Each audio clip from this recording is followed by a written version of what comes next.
and I was repenting, and I was like, I know that I have been so stubborn. Like, I brought everything to God, and I felt like it had been a while since I really did that and came from a posture of humility. Because that's the thing with fasting too. It's like, I'm giving you my body as a sacrifice. And he doesn't say like, if you fast, he says when you fast. Jesus gives us that instruction. So fasting, if you're a follower of Jesus Christ, like, fasting is like, we have to do it. Like, it's an instruction.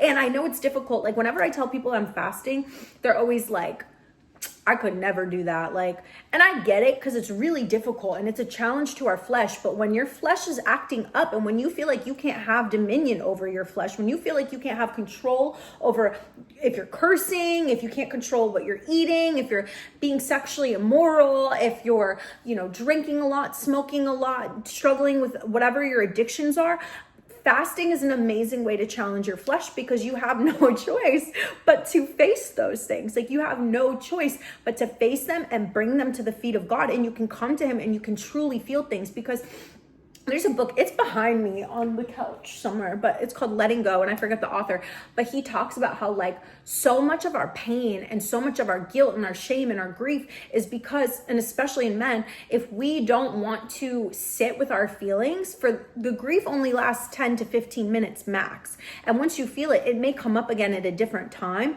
but you will immediately, once you let it go in that period, feel immediate peace, and it will be over and out of you, and you can move forward. And then the next time it comes up, you can let it go again. But I think this is an amazing example. When you fast, it's like, there's so much in us that comes up and comes out, and you don't have a choice but to sit with it, because you can't hide behind anything. Like, there's nothing to hide behind. And so, and also, it's like, you can really see God move after a fast. Sometimes it's immediate. Sometimes it's like a year later. Sometimes it's a couple months later. And like, fasting isn't just like okay, I'm going to fast and get what I want. It's like,